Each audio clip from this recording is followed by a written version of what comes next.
I, I just echo what Dick said. I was at that first meeting in Ghana, and hardly anyone was tested for HIV. The World Health Organization had a program where they, to track the incidence of HIV, they would test all of the women who came to the hospital to give birth. They would take a blood sample and then take it off and test it. They would get the incidence of HIV in the country based on the incidence in pregnant women, which they determined statistically reflected what the overall incidence was. But it was not part of the program to inform people whether they were positive or not. It was just a way to gather statistics. So that always seemed a little strange to me, but no one wanted to be tested. They didn't want to know if they were HIV positive or not because there was nothing they could do about it. They would have the stigma of being labeled as having HIV, but which was a detrimental thing, so no one wanted to be tested. And the 2 years that I've been to Zimbabwe, just in the 12 months from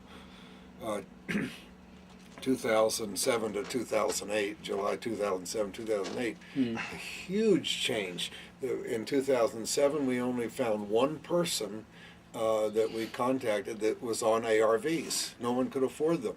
And our U.S. government program called PEPFAR to provide ARVs really hadn't kicked in. But now, a year ago, 2008, I was in a group, and it was there were probably a third of the group that were men and 2/3 women, all of whom were HIV positive, and I think all but two who weren't very sick yet were on ARVs because of PEPFAR.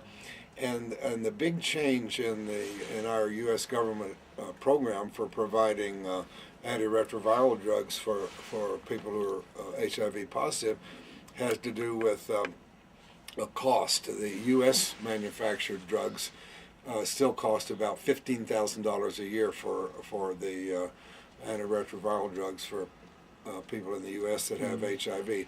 But the Indian drug companies were able to combine the three drugs into one pill and produce them for like $200 a year cost. And so our government changed its policy and allowed this U.S. money to be used to purchase Indian drugs to provide in Africa.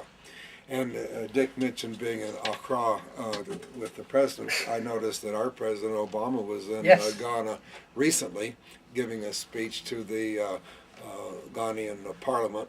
And in his speech, he said that my administration has designated $53 billion to be used for health issues in Africa, for HIV and malaria and tuberculosis and other diseases.